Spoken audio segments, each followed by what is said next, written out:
Maladie inflammatoire de l'intestin, un risque accru de lymphome avec certains traitements, les anti-TNF-alpha et l'éthiopurine. Couramment utilisés pour traiter la maladie de Crohn ou la rectocolite hémorragique, ont des effets secondaires.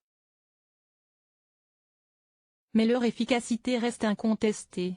L'Agence nationale de sécurité du médicament, ANSM, a mené, en collaboration avec l'AP-HP, Assistance publique Hôpitaux de Paris, une étude sur les traitements des maladies inflammatoires chroniques de l'intestin, MICI, la rectocolite hémorragique et la maladie de Crohn.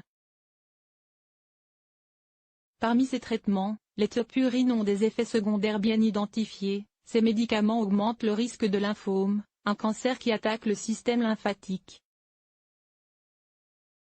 Mais il existait un doute sur les anti-TNF-alpha, autre classe de médicaments prescrits en association ou non avec les thiopurines.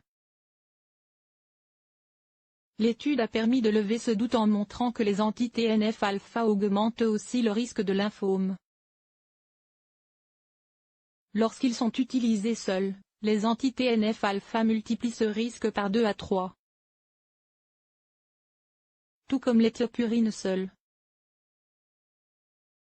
Lorsque les deux produits sont associés, le risque de lymphome est multiplié par 6. L'ANSM tient, cependant, à souligner que ces médicaments gardent tout leur intérêt. À l'échelle individuelle, le risque d'avoir un lymphome est cependant faible et doit être mis en balance avec le bénéfice de ces traitements, rappelle l'agence dans un communiqué du 7 novembre 2017.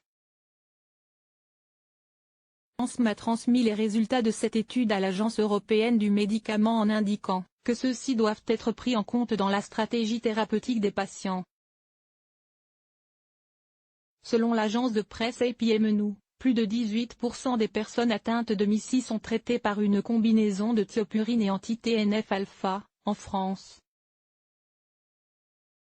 Source, JAMA, 7 novembre 2017.